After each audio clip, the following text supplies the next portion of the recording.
kita mulai belajarnya. Sekarang coba perhatikan gambar yang ada di hadapan kalian. Ya, ini adalah gambar nelayan yang baru saja pulang melaut. Sekarang kita akan membahas muatan IPS ya.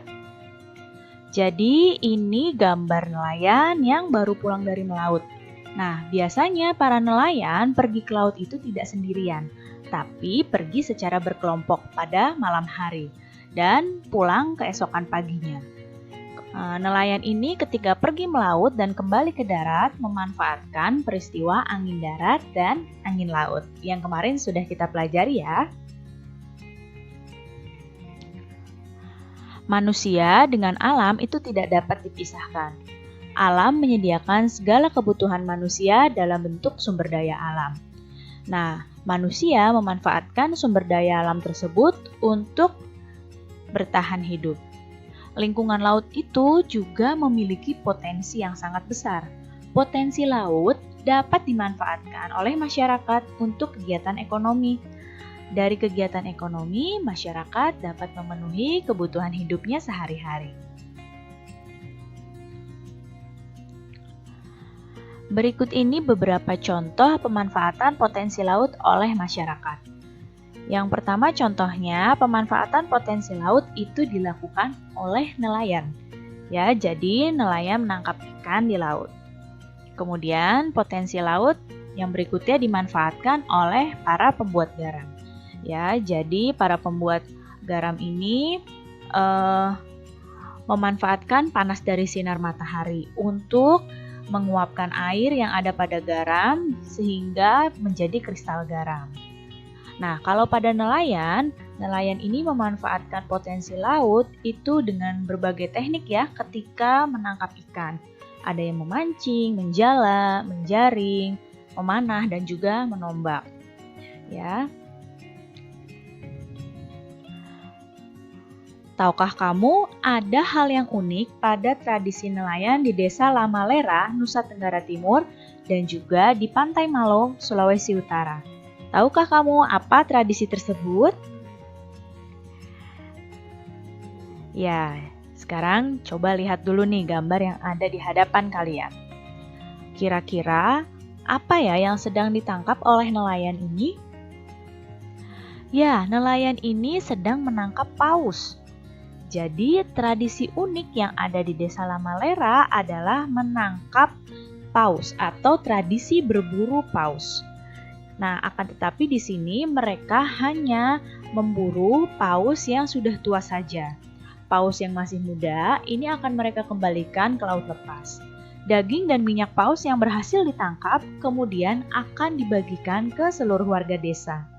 Pembagian paus diutamakan bagi para janda dan yatim piatu, baru kemudian kepada para penangkap paus, pada pemilik perahu, lalu kepada masyarakat lainnya.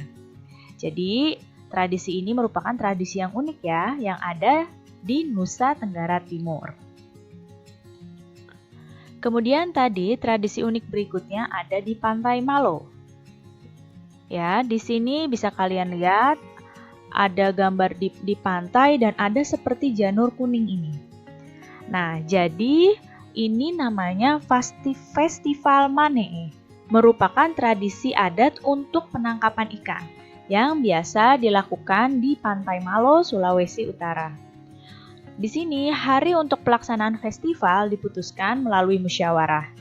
Nah, di hari yang sudah ditentukan, para pemuka adat dan pemerintah membawa semi atau daun kelapa yang masih muda ke pantai.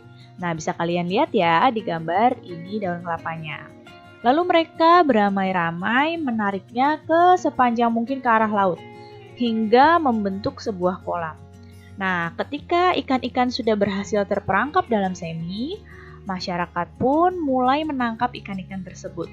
Hasil tangkapan ikan ini akan disantap bersama dalam pesta rakyat yang digelar saat itu. Unik sekali ya festival ini.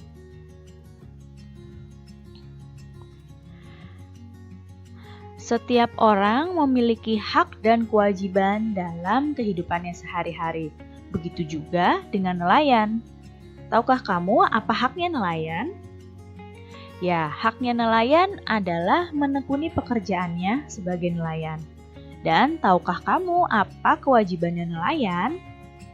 Benar, kewajibannya nelayan adalah menjaga kelestarian air atau laut. Nah, sekarang kita akan masuk pada muatan PPKN.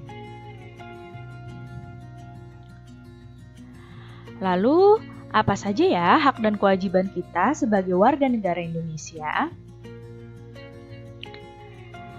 Hak dan kewajiban kita sebagai warga negara Indonesia terdapat dalam undang-undang.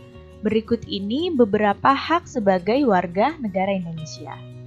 Nah, yang pertama, haknya adalah memiliki kedudukan yang sama di mata hukum.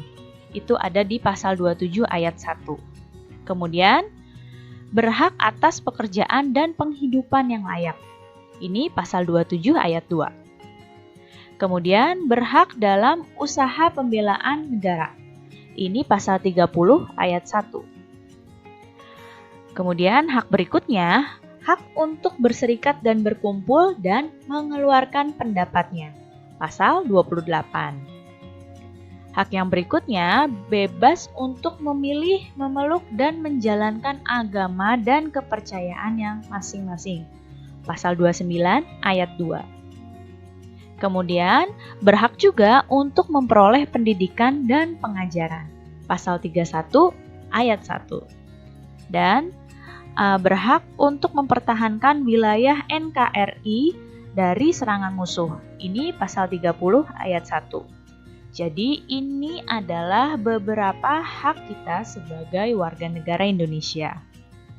Jika punya hak, maka kita juga punya kewajiban. Apa saja kewajiban kita sebagai warga negara? Yang pertama, kewajibannya adalah membayar pajak. Ya, ini ada di pasal 23A. Kewajiban yang selanjutnya, menjunjung hukum dan pemerintahan. Ini pasal 27 ayat 1. Kemudian, ikut serta dalam upaya pembelaan negara. Pasal 27 ayat 3. Kemudian, menghormati hak asasi manusia dan tertib dalam kehidupan bermasyarakat, berbangsa, dan bernegara. Pasal 28J. Kemudian ikut serta dalam usaha pertahanan dan keamanan negara dan juga mengikuti pendidikan dasar dan pemerintah juga wajib membiayainya. Jadi ini adalah beberapa kewajiban kita sebagai warga. Pertama-tama kita akan belajar muatan bahasa Indonesia. Coba kalian lihat di hadapan kalian. Ya, ada gambar seorang anak yang sedang membaca buku. Nah, tahukah kamu bagaimana caranya menentukan informasi penting dari bacaan? Pada beberapa pembelajaran yang lalu sudah kita bahas, sekarang kita akan ulas kembali. Cara mencari informasi penting yang ada di dalam bacaan. Pertama-tama, kalian harus membaca teks tersebut dengan cermat. Kemudian, setelah dibaca, kalian tentukan ide pokok dari tiap paragrafnya. Setelah itu, kalian cermati ide pokok tersebut untuk mencari informasi penting di dalamnya. Dan tuliskan ide bacaan tersebut dalam bentuk peta pikiran. Sekarang kita akan coba membuat peta pikiran tersebut. Bacalah teks ini terlebih dahulu ya.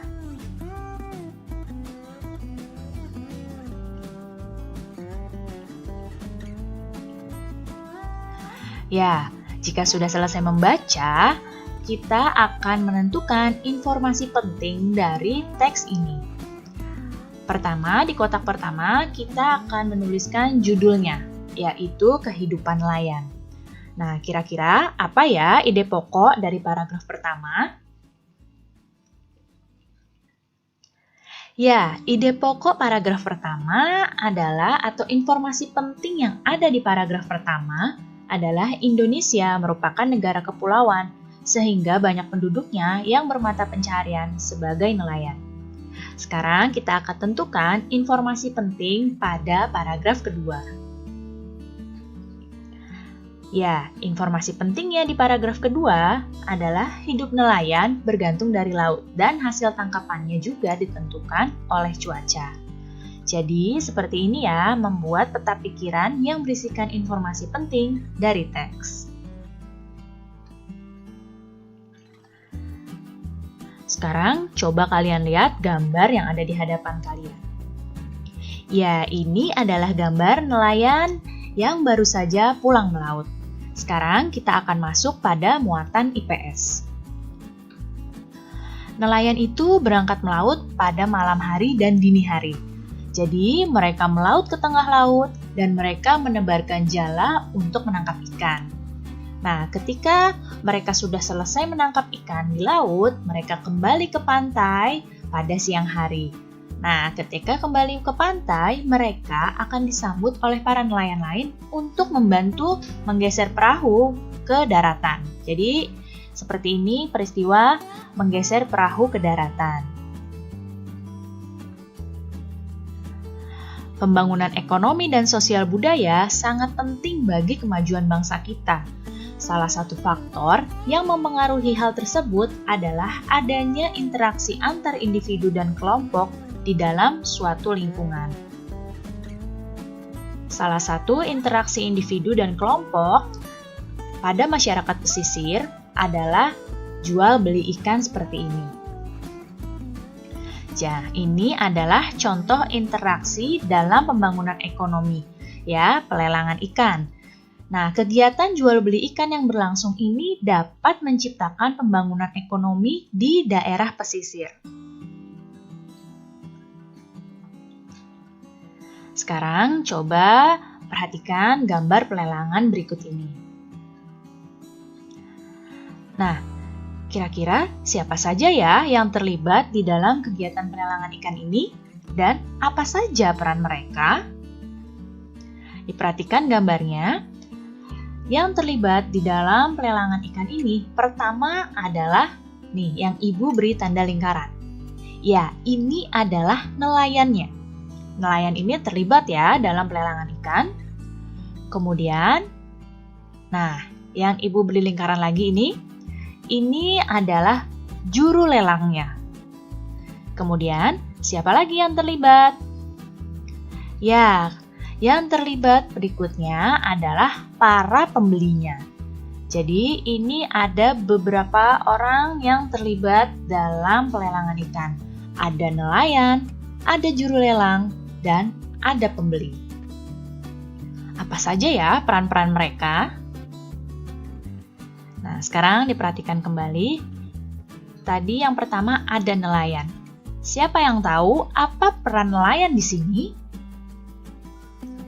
Ya, peran nelayan dalam kegiatan ini adalah menangkap ikan di laut.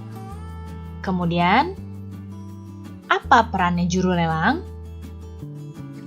Benar, perannya juru lelang adalah menawarkan harga jual kepada pembeli.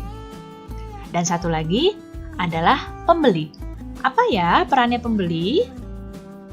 Betul sekali, perannya pembeli adalah membeli ikan tersebut dari nelayan. Kemudian, kita akan belajar lagi tentang hak dan kewajiban. Kita akan masuk pada muatan PPKN. Kemarin kita sudah mempelajari tentang hak dan kewajiban. Nah, jadi setiap warga negara, apapun itu kegiatannya, memiliki hak dan kewajiban tertentu. Seperti pada kegiatan pelelangan ikan ini. Nah, setiap orangnya memiliki hak dan memiliki kewajiban yang berbeda-beda. Ya, jadi setiap orang yang terlibat dalam kegiatan ini punya hak dan kewajiban yang berbeda-beda. Nah, kita akan bahas dua saja di sini, yaitu yang pertama, hak dan kewajibannya dari nelayan. Coba, apa haknya dari nelayan?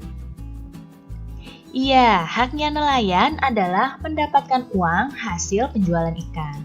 Kemudian, siapa yang tahu kewajibannya nelayan? Betul, kewajibannya nelayan adalah menyediakan ikan dengan kualitas baik. Sekarang kita akan ke juru lelang. Nah, apa haknya si juru lelang ini? Betul, haknya juru lelang adalah mendapatkan jasa dari penjualan ikan. Kemudian, apa kewajibannya juru lelang? Kewajibannya adalah memberikan informasi harga ikan dengan benar.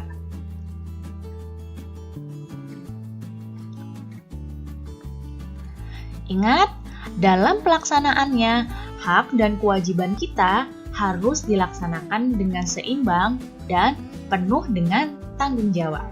Siap ya menjadi orang yang melaksanakan hak dan kewajiban dengan penuh tanggung jawab? Jika kalian siap, kalian berarti anak-anak yang hebat. Baik anak-anak.